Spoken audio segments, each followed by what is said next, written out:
nangis terus. Oh, anu iki disopong bae.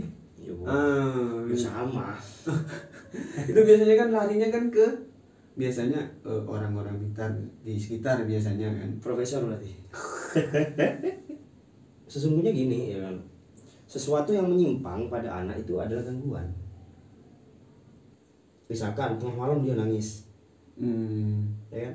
Kalau di sini ya tengah malam nangis itu pasti dibawa ke lansarap ya. Orang pintar ya profesor. Oh, jangan orang tidak pintar gitu kan. Jadi, nah ruqyah ini salah satu fungsinya adalah mengusir setan-setan dalam dirinya. Assalamualaikum warahmatullahi wabarakatuh. Alhamdulillah, salatu wassalamu ala Rasulillah wa ala alihi washabihi ajma'in. Alhamdulillah kita bertemu ya di penghujung Ramadan ini ya, Masya Allah ya. Insya Allah kali ini ya kita akan ngobrol ya. Ini memaksimalkan media agar kita bisa memberikan manfaat kepada orang banyak. Nah, di sini teman-teman semuanya kita bersama Ustaz Agung di sini. Nah, temanya adalah Ustaz Agung ini akan membacakan pertanyaan dari teman-teman semuanya. Lalu ya kita akan bahas terkait dengan pertanyaan itu, insya Allah. Harapannya ya teman-teman yang punya pertanyaan nanti bisa kita jelaskan, bisa kita bantu ya dengan video ini, insya Allah. Oke, assalamualaikum, Ustaz Agung. Waalaikumsalam warahmatullahi. Kurang keras itu suaranya. Oke, insya Allah ini baru ya. Ini baru ya kan. Ini kita coba lagi untuk menghidupkan dakwah ini, sehingga harapannya ke depan dakwah ini terus berkibar ya, baik secara offline ataupun online seperti itu. Oke, antum baik ya? Alhamdulillah. Dari mana nih sekarang nih? Dari Masjid An-Nur. Alhamdulillah. Oke, apa ini yang mau dibahas nih? Terkait dengan gangguan pada anak, Ustaz. Gangguan pada anak. Di sana bagaimana sih untuk ciri-cirinya? Kalau anak tersebut ini gangguan jin atau ini biasa. Kan biasanya kan ada tuh orang-orang yang belum sadar, dan kebanyakan di kalangan keluarga saya, itu kebanyakan nangis terus. Anu iki disopong bae. Sama. Itu biasanya kan larinya kan ke biasanya orang-orang pintar di sekitar biasanya kan. Profesor berarti. Ya itu Ustaz, yang gimana ya? Mungkin bisa bermanfaat juga kepada teman-teman, terutama di Probolinggo. Mohon penjelasannya di sana, Ustaz.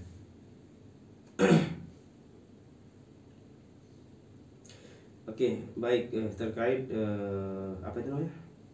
Gangguan ya, gangguan pada anak itu. Jadi sesungguhnya gini ya kan. Sesuatu yang menyimpang pada anak itu adalah gangguan. Sesungguhnya. Tapi konteks itu tidak bisa kita sampaikan langsung kan ya kepada orang. Iya, paham. Ketika kita ngomong misalkan ada anak hiperaktif, terus kita ngomong anaknya gangguan, terima nggak itu? Ya nggak terima kan ya. Nah, tapi secara kaidah semua yang menyimpang pada anak itu indikasinya ada gangguan. Gangguan apa? Gangguan setan pada anak itu. Seperti itu. Karena gangguan setan itu targetnya adalah membuat penyimpangan, membuat pelanggaran, membuat kedurhakaan. Itu ciri-ciri sesungguhnya. Ciri-ciri ada gangguan setan pada anak.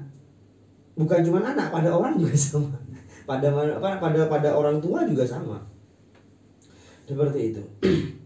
Misal begini, contoh yang paling sederhana adalah anak itu suka marah, Ya. ya. Anak itu suka marah. Fitrahnya, ya kan? Fitrahnya kita manusia, ya kan? Memang punya marah. Ketika marah ini berlebih, maka itu gangguan, ya kan? Ketika marahnya ini nggak keluar, sering ngempet, ini juga gangguan. Jadi yang stabil harusnya ya wajar, marah biasa aja, Normal aja. Yang penting tidak lebih 3 hari. Ya. Nah, anak yang suka marah itu juga ada potensi gangguan pada dirinya di situ. Dan kondisi seperti itu, marah yang berlebih pada anak, ya, misalkan anak disuruh mandi tuh, ya kan? Atau mandi gitu kan, terus abis itu dia bentak-bentak ya. Nah ini kan sudah nggak beres kan, sesuatu yang tidak beres, sesuatu yang kurang wajar, tidak wajar pada anak kecil kan. Nah itu bisa kita indikasikan itu ada gangguan di situ, gangguan setan pada dirinya seperti itu. Apalagi selain suka marah, misalkan suruh ngaji nggak mau, ya kan, suruh mandi nggak mau, ya kan, apalagi hiperaktif itu, waduh, saya ada tuh teman di tim kita itu ya, yang dari kerajaan pajarakan. Anaknya masya Allah hiper sekali itu. Nah itu hiperaktif, terus apa lagi, autis, jadi cacat mental dari lahir, ya kan, seperti itu, ya kan. Terus apalagi anak indigo. Anak kecil yang sudah bisa ngelihat, nah itu akan potensi indigo itu gangguan jin itu, bukan sesuatu apa itu, wah ini prestasi, bukan. Suatu biasanya orang, ini dikasih kelebihan tuh. Nah, biasanya kan seperti itu orang-orang. Bukan, indigo itu adalah indikasi gangguan setan. Gangguan jinnya itu namanya gangguan jinasat. Nah seperti itu indigo. Terus apa lagi? Pemarah, ya kan, suka bantah, kan? Terus apa lagi? Tidak mau sholat, tidak mau ngaji, sulit disuruh susah, ya kan. Terus nangis di waktu tertentu. Nangis di waktu tertentu. Misalkan tengah malam dia nangis. Ya kan? Kalau di sini ya tengah malam nangis itu pasti dibawa ke saraf ya. Orang pintar ya profesor. Jangan orang tidak pintar gitu kan. Jadi itu akan dibawa kepada orang-orang yang seperti itu biasanya. Nah kebanyakan seperti itu. Nah, pulang-pulangnya dikasih kalung, ya. Kan, atau dikasih peniti atau apalah, barang gelang atau apa kan begitu. Nah itu justru sesuatu yang menambah pelanggaran di situ, menambah setan di situ. Dan itu yang perlu kita hindari. Nangis waktu tertentu, terus apa lagi? Sering sakit-sakitan. Anaknya sakit-sakitan. Jadi dia itu udah enak seminggu sakit lagi. Jadi tiap bulan tuh pasti ada sakit. Nah itu juga itu indikasi gangguan. Apalagi ya, suka game, main HP nggak pernah lepas nih. Nah itu berarti gangguan itu. Ditarik HP-nya, dia marah itu. Ada nggak seperti itu? Banyak. Itu gangguan itu. Nah seperti itu. Main HP gangguan juga. Ya ketika over. Kebiasaan itulah, suka game nggak bisa lepas dari HP itu yang jadi gangguan. Maaf ya, bukannya anak ngaman juga anak kecil loh.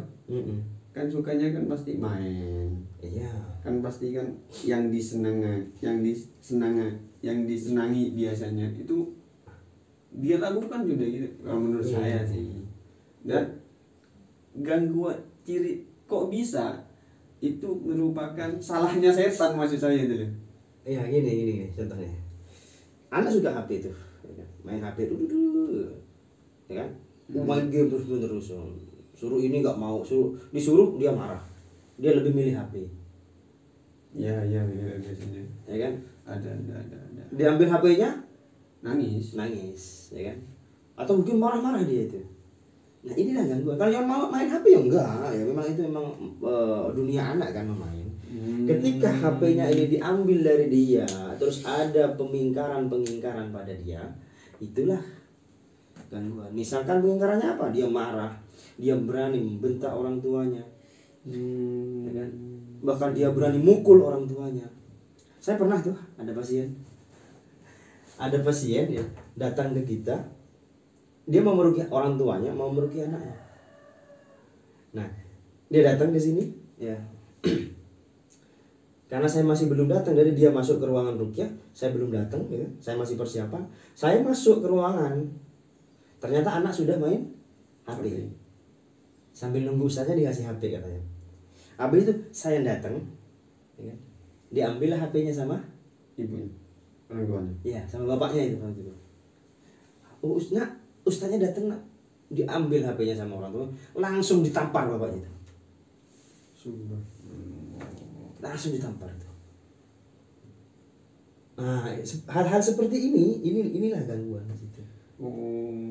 Jadi bukan pegang HP terus gangguan, bukan. Jadi ketika kita melepas HP ini dari dia, terus ada pengingkaran pada dirinya, itulah gangguan di situ.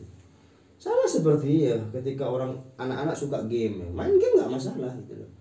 Tapi ketika dia main game, terus habis itu disuruh sholat nggak mau misalkan, ya kan? Disuruh mandi nggak mau, ini nggak beres, belum makan nggak mau. Nah, inilah ciri-ciri gangguan pada anak-anak di situ.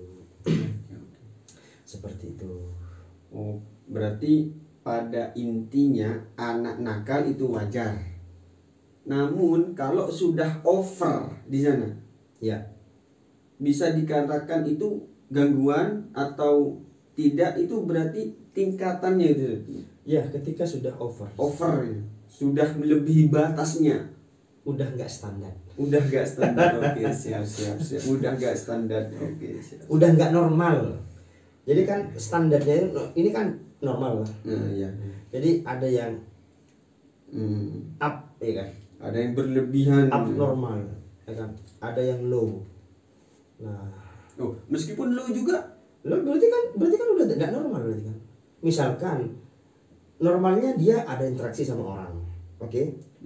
Ketika up, ya, ketika berlebih, dia tuh interaksinya berlebih. Iya. Ketika low, dia nggak bisa interaksi, suka menyendiri. Iya. Nah itu kan low kan, paham nggak maksud saya? Nah, up ya, terlalu berlebih dan terlalu minus ya, berkurang, ini juga gangguan di situ.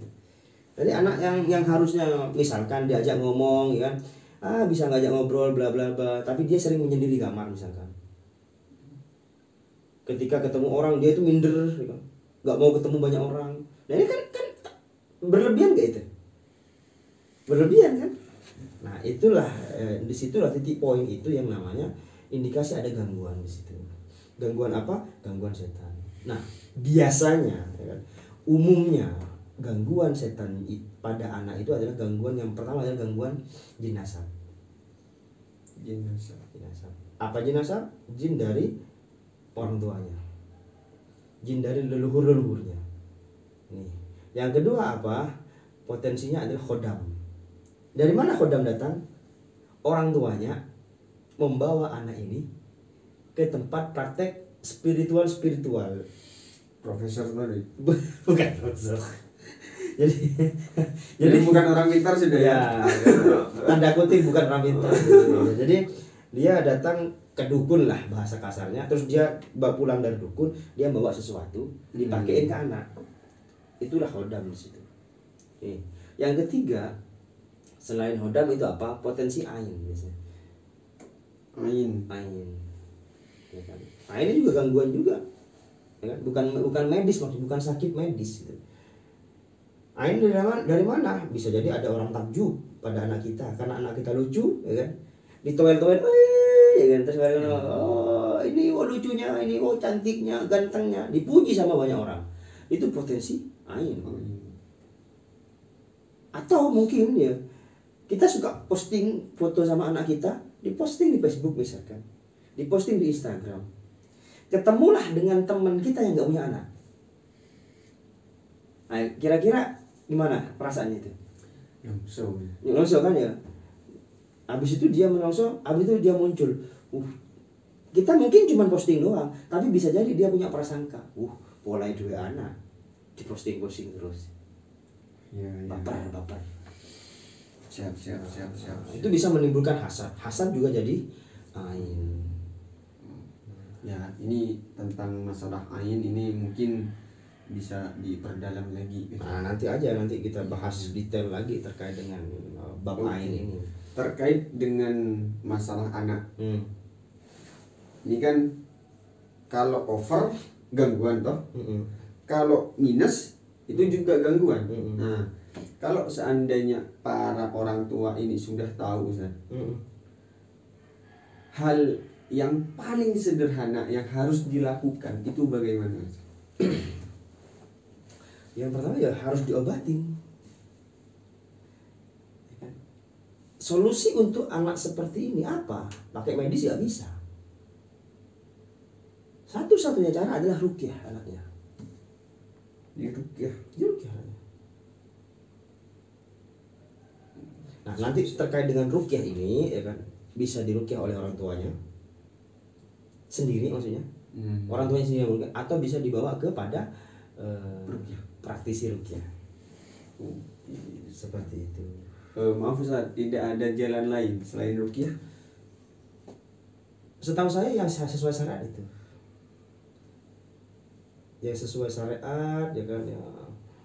Ya mungkin dia bawa ke psikologis mungkin ya ending-endingnya kan dikasih apa? Obat penenang biasanya. Makanya untuk yang saya ketahui sejauh ini adalah the best solution ya kan? Solusi terbaik untuk kondisi anak yang gangguan itu adalah ruqyah. Itu yang terbaik yang saya ketahui itu. Nah seperti itu. Karena begini, ketika anak itu potensi ada pengingkaran kepada orang tua, udah mulai durhaka pada orang tua, ya kan? Itu artinya berarti ada yang mendorong dia untuk melakukan keburukan itu. Yang mendorong itu adalah setan, nggak ada lagi. Nggak mungkin malaikat lah mendorong kebaikannya. Ya. Masa malaikat mendorong keburukan? Nggak mungkin. Pasti setan bermain di situ. Nah, ruqyah ini salah satu fungsinya adalah mengusir setan-setan dalam dirinya. Misalkan anak itu ada 10 setan, misalkan contoh aja kan. Anak itu ada 10 setan, terus diruqyah tinggal 5 setan. Pertanyaannya sekarang adalah kira-kira nakalnya berkurang apa enggak ini? Otomatis berkurang. Otomatis berkurang. Ya seperti itu gambarannya. Kan awalnya 10 toh? 10. Diruqyah tinggal 5. Berkurang enggak kira-kira nakalnya? Pastinya berkurang. Nah, seperti itulah gambarannya. Oke, siap. Itu mungkin terkait gangguan pada anak. Oke, siap. Kepada para orang tua, ini adalah solusi terbaik, dimana kalau seandainya anak teman-teman, semua teman-teman kalau seandainya mengalami sesuatu yang kita diskusikan, merasa lebih marah, langsung nampar, itu secara tidak wajar gitu, bisa langsung diruqyah. Insya Allah bisa seperti itu. Oke, alhamdulillah Ustaz. Ya mudah-mudahan yang kita diskusikan hari ini menjadi solusi ya. Nah, buat orang tua. Semua orang tua Ustaz. Masih. Ya. Yes, ya. Mudah-mudahan bermanfaat kepada semua orang tua. Ya. Oke, ada lagi yang mau tanyakan terkait dengan gangguan pada anak? Cukup dulu. Oke, cukup sudah Ustaz. Oke, siap. Oke, itu yang bisa saya bantu. Oke, siap. Terima kasih banyak atas penyampaiannya Ustaz. Ya. Mudah-mudahan bermanfaat kepada semua orang tua, terutama diri saya pribadi. Amin, insyaallah. Oke, teman-teman dan sekaligus orang tua, hati-hati ya kalau mengambil tindakan terutama kepada anak. Takutnya apa? Takutnya si anak tambah parah.